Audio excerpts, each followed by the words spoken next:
Coming in at 5'1", 119 pounds, Jack Soupy Shapiro. That's right, the shortest player to ever step on the field was 5'1". Jack Emmanuel Soupy Shapiro played in one game with the Staten Island Stapletons in 1929. Shapiro was born in New York City in 1907. His family had immigrated to the United States from Russia with their previous children, and Jack was the only one born in America. His family struggled financially, as his father earned only $9 a week as a handyman, with his brothers assisting the family financially. He would get 20 cents a day from his mum for transport, coke, and fries. Ah, the good old days. She made him a liver sandwich for lunch, because back then butchers would give cuts of liver to customers. His army discharge papers list him as 5 feet and a half inches tall, but he said he claimed to be 5'1" because it gave him, quote, a better chance with the beautiful girls, and it just sounded better. Shapiro attended Evander Child High School in the Bronx, where he played football for 3 years until an injury in his senior year. He weighed just 85 pounds during his high school football career. His father didn't want him to play because his 2 brothers had broken their legs playing football and soccer, and they couldn't afford any unforeseen medical bills. So Jack actually forged his father's signature on the injury release form, later recalling, "When I go to heaven, I'll tell my father what I did, and he'll forgive me." Shapiro attended New York University and played fullback for the Violets football team. In 1927, the team had a strong season, going 7-1-2, outscoring their opponents 345 to 65. Before he joined the NFL, he played a game for a team in Meriden, Connecticut, under the pseudonym Murphy to maintain his amateur status. He got 2 other NYU players to join, and for rounding up the players and playing himself, he was paid $50 plus transportation, lodging, and meals.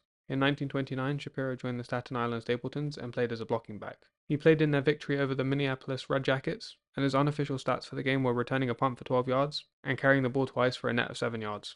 Although he was only noted for a game, Shapiro actually recalls being on the roster for 5. He was recognized as the shortest player in the NFL by the Guinness Book of World Records in 1999. The Stapletons played in the NFL from 1929 to 1932, but they were created in 1915 by Dan Blaine, who played as the team's halfback and later became wealthy through a restaurant chain. Initially, they were a neighborhood team playing other local semi-pro teams for fun, and the players earned about $10 a game, which is roughly $300 in today's money. The team paused in 1918 due to World War I, but resumed the year after. Dan Blaine retired in 1924, but continued to manage the team. In 1926, they lost to the Newark Bears, and Blaine actually hired a lot of the players from that team, which greatly improved the roster. By 1928, they had their best season yet, going 10-1-1, and beating several NFL teams, which led Blaine to seek NFL membership. In 1929, he got permission from the Giants owner, and they joined the NFL. Clearly decimated by the loss of Soupy's overarching presence, the team faced financial struggles. The Great Depression didn't help either. By 1933, the team was losing money and failed to perform well, which led to their suspension from the NFL in 1934. They played one more season of semi-professional football before folding in 1935. So after the NFL, Shapiro returned to NYU and got his degree in 1931 and started a career as a sales rep. Shapiro passed away in 2001, a month before his 94th birthday. Despite only playing one game, his place in history is cemented.